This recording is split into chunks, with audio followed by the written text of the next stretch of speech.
سلام، من مصطفی شارچی هستم و درس 13 از کتاب آنسامبل رو با هم امروز میخوام یاد بگیریم. همچنان در بخش 4 هستیم که travail santé هست. یعنی چی؟ یعنی کار و سلامتی.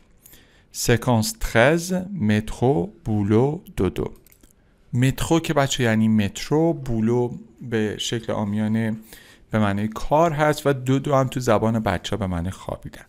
ولی این یک اصطلاح بیانگر زندگی روتین مثلا آدمای کارمند که روز صبح بلند میشن، با مترو میرن سر کار و دوباره برمیگردن میخوابن، دوباره روز از نو روزی از نو، همیشه این اتفاق میفته. اینجا نوشته lire et comprendre les petites annonces. توی این بخش ما قرار یاد بگیریم که بخونیم و بفهمیم این آگهی‌های کوچیکو که مثلا برای خونه هست، برای چیزهای دیگه هست. ما میخوام مثلا یه خونه اجاره بکنیم، اینا رو میتونیم این تو پیدا بکنیم. Réception orale, écoutez et écrivez le numéro du message sous l'image correspondante. یعنی میگه گوش بدید و بنویسید شماره پیام رو زیر اون عکسی که بهش مربوطه. گوش بدیم. Séquence 13, métro, boulot, dodo. Exercice 1, réception orale. Écoutez et écrivez le numéro du message sous l'image correspondante. Message 1. Bonjour monsieur, je vous appelle à propos de l'offre d'emploi numéro 8192. Message 2. بچه مساج ان رو میتونیم به تصویر 3 به این تصویر مربوطش کنیم. Vous êtes bien à Pôle emploi. Nos bureaux sont ouverts du lundi au vendredi de 9h à 12h et de 14h à 16h. و اینجا پل آمپلوا رو داریم صحبت میکنیم دربارش. Message 3. Bonsoir madame Cuélard. Ceci est un message du DRH. Je vous rappelle notre réunion ce mercredi 8 à 15h. Merci. تصویر D میتونیم بگیم. Message 4. Bonjour. Si vous appelez pour l'appartement situé porte de Clichy, il est loué. اینجا که برای آپارتمان بچه ها بودش. اینجا میبینید اشا خرید، لوکاسیون اجاره و وانت فروش برای آپارتمان بود. پل آمپلوا یه جاییه که شما اگر دنبال شغل میگردید میتونید برید اینجا هم شغل پیدا میکنید. هم یه سری آموزش‌های مربوطه داره. Numéro 2, réception orale. Nous sommes le 18 septembre 2012. ما 18 سپتامبر 2012 هستیم. Écoutez les messages et mettez une croix dans la bonne colonne. و گوش بدید پیام رو و یه دونه ضرب در بزنید توی ستون مناسب. که مثلا مساج ان نوشته کیه؟ مال دیروز ایره، مال اوژوردوی امروزه، مال دومن فرداست، با توجه به تاریخی که داره میگه. Exercice 2, réception orale. Nous sommes le 18 septembre 2012. Écoutez les messages et mettez une croix dans la bonne colonne. Message 1. Bonjour Aslan. Mon train arrive le 19 septembre à 19h. Message 2. خب این که گفت 19 سپتامبر پس بچه میشه دومن، برای فردا میشه دیگه. درسته؟ Je vous rappelle que notre rendez-vous a lieu ce jeudi 18 septembre à 15h. خب 18 سپتامبر گفت پس بچه برای امروز اوژوردویه. Message 3. Je suis arrivé le 17 septembre à midi. 17 سپتامبر پس بچه مال hier. Numéro 3, réception écrite. Lisez et écrivez le numéro sur l'image correspondante. خب بریم بچه ها ببینیم که این کلمات رو به کدوم عکس ها ما میتونیم مرتبطش بکنیم، ببینیم کدومش بچه ها درسته. اینجا بچه ها گفته contrat à durée déterminée indéterminée که به این CDI و CDD و CDI میگن که خیلی بچه ها مهمه برای شما دونستن. CDD یعنی شما برای یه مدت کوتاهی، یه مدت مشخصی قرارداد می‌بندید، مثلا برای 1 سال، 6 ماه، 2 ماه. ولی اندترمین یعنی برای همیشه شما کارمند اون شرکت شدید و CDI هستید که معمولا ما با یه استاژ شروع میکنیم کارآموزی، بعد دنبال یه CDD میگردیم، بعد دنبال یه CDI میگردیم که تصویر شماره A رو ما میتونیم بذاریم. پس من 1 رو A میذارم که اینجا نوشته CDI و CDD. بعد نمره 2 نوشته کنفرانس ژنرال، کنفدراسیون ببخشید ژنرال du travail، کنفدراسیون ژنرال du travail که دی میشه بچه ها. اینجا میبینید کنفدراسیون ژنرال دو travail. نمره 3 اسمیک بچه ها، به اینجا نوشته سالر مینیموم دو کرواسانس، یعنی اون حداقل حقوق رو بهش اسمیک میگن. دوباره این کلمه مهمیه که شما بدونید. و quatrième RSA revenu de solidarité active، یعنی درآمد، حالا مثلا اون درآمدیه که به کسایی که کار ندارن میدن که یعنی مثلا حداقل حقوق یا حقوق بیکاریه که وقتی پول ندارن بتونن یه حداقل حقوقی داشته باشن که تو زندگیشون خیلی به مشکل بر نخورن. نمره 4 expression écrite. observez le plan de la maison، به این نقشه خونه نگاه بکنید. reliez l'abréviation à sa définition، و میگه این مخفف ها رو به توضیحش مثلا وصل کنید. ببین بچه توی این پیام هایی که ما برای خونه و اینا داریم معمولا خیلی مخفف می نویسیم، چون جای زیادی بچه ها ما نداریم که مثلا جملات کامل بنویسیم. مثلا بچه ها اقدسه میشه رد-شوسه. رد-شوسه بچه این طبقه همکف. کویز، کویزین آشپزخونه است. استبه، سلدوبن همومه. MAIS مزونه. اینجا بچه های نقشه میبینید رد-شوسه همکف، سال امانجه سالن غذاخوری، سالن کویزین اکیپه آشپزخونه مجهز، سلدوبن هموم. نمره 5 expression réception écrite. observez l'annonce suivante et répondez par vrai ou faux. میگه اینو ببینید و توسط صحیح یا غلط جواب بدید. من اول بخونم. پری 11، یعنی منطقه 11، مترو گامبتا، محله مترو گامبتا. 2 pièces 30 متر کاره، 2 تا اتاق داره، یعنی یه هال مثلا داره، یه اتاق خواب داره. اکسپوزه پلان سود، یعنی کاملا جنوبی. رد-شوسه همکف. کیچنت یعنی یه گوشه خونه آشپزخونه است، گوشه مثلا اتاق، یعنی خیلی آشپزخونه مجزایی نداره. سلدوبن هموم، WC دستشویی. سالن اوک پارکه آنشن، یعنی مثلا سالن با پارکت چوب بلوط. پتیت شام اتاق کوچیک. شوفاژ اندیویدوال الکتریک، یعنی شوفاژ انفرادی برقی، یعنی گرمایش جمعی نداره. لوایه اجاره 790 یورو، 790 یورو پلوس 40 یورو دو شارژ، 40 یورو هم شارژش. اپل و شماره تلفن رو نوشته اینجا. حالا بریم بچه اینا رو بخونیم و ببینیم کدومش بچه ها صحیحه کدومش غلطه. l'appartement à 2 pièces est en 2 pièces، c'est vrai، درسته. le loyer mensuel est de 790 euros charge comprise. میگه با احتساب شارژ 790 یورویی که سفو 40 یورو شارژ اضافه داره. il y a 2 chambres، بچه هم 2 تا اتاق وجود داره. سفو یه دونه سالن وجود داره و یه اتاق. il est situé à Lyon، میگه لیون واقع شده که بازم اشتباهه بچه، پری هستش. le sol du salon est en carrelage، carrelage یعنی کاشی، میگه کف سالن سرامیک کاشیه که اشتباهه. il y a un métro à proximité، درسته چون محلش اصلا مترو گامبتا است. le chauffage est individuel et électrique، و گرمایش هم فردی و برقیه که این هم درست. بریم سراغ نمره 6. پرودکشن اورال. observez et lisez l'annonce، اینو بخونیدش فقط. من حالا براتون میخونم. urgent فوری.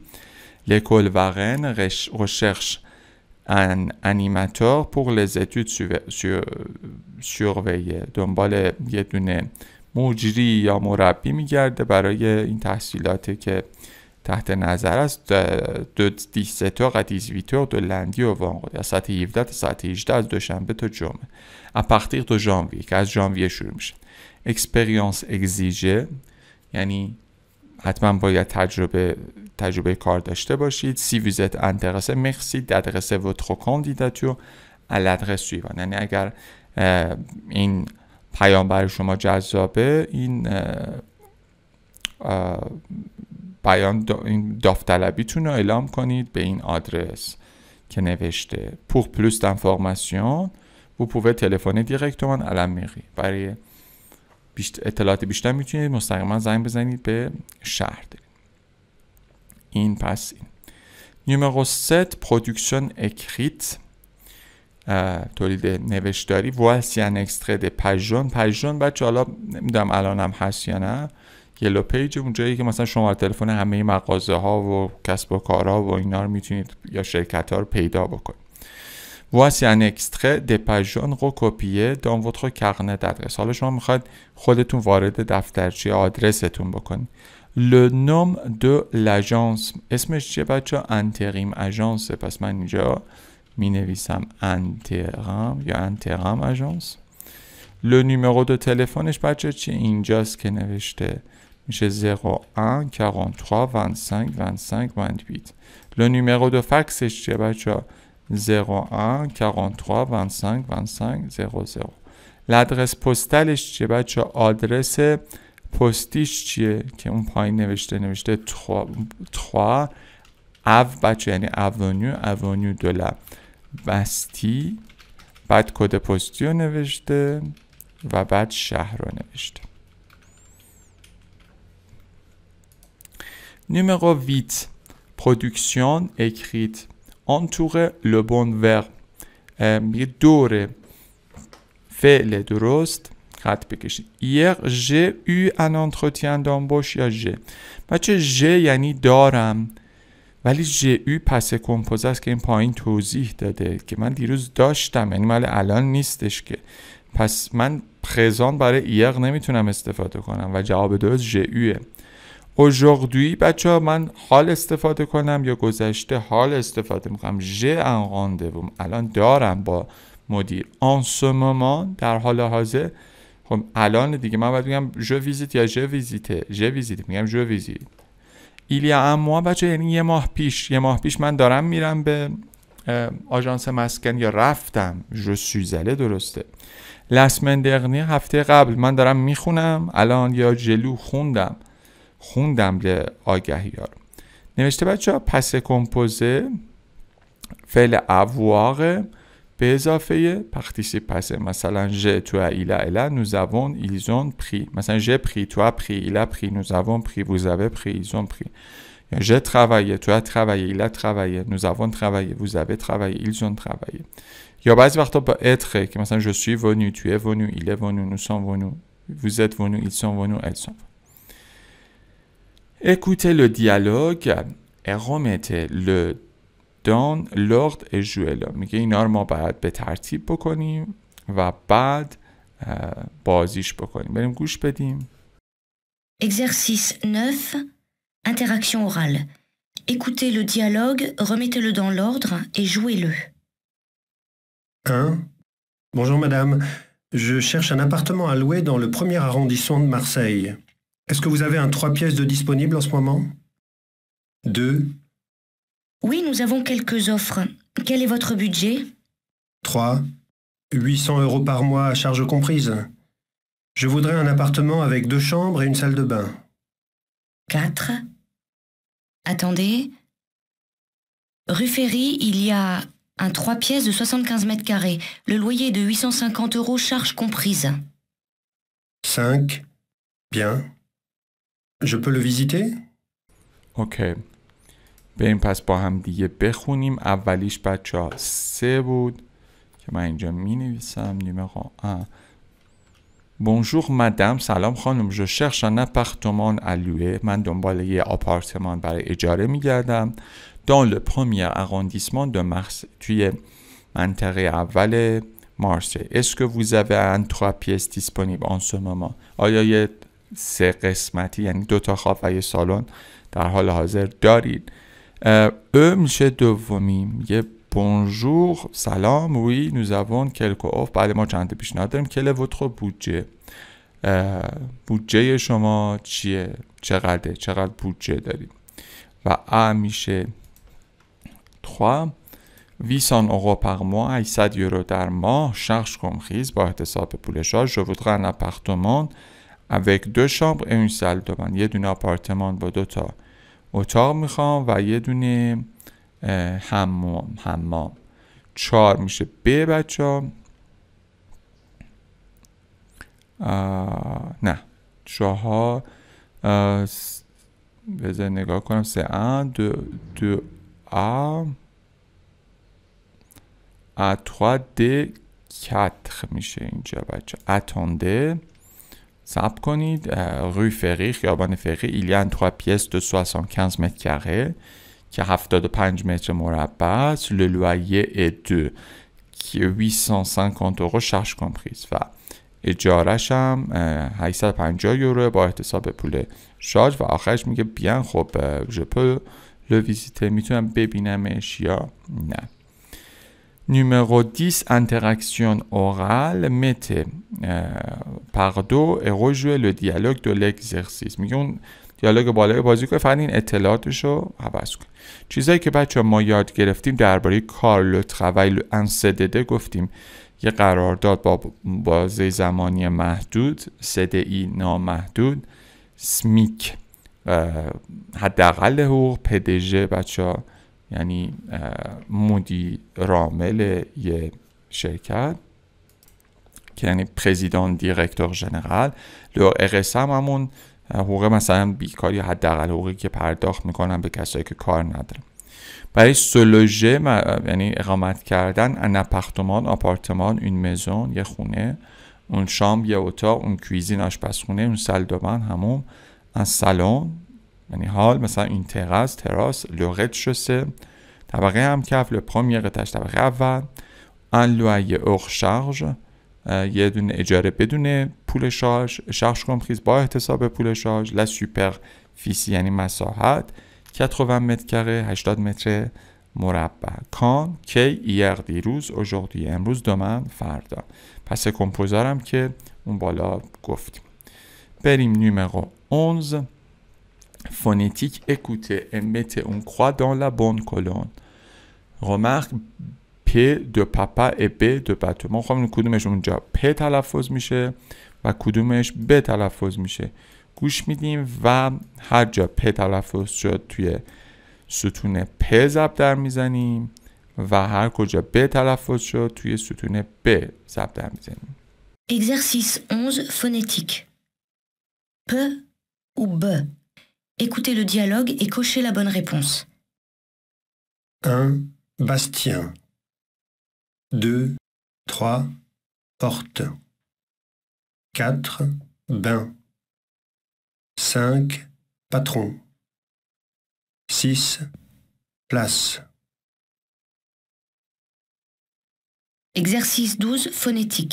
اوکی بچه ها P بود C و E و بخشید اینجا اشتباه زدم.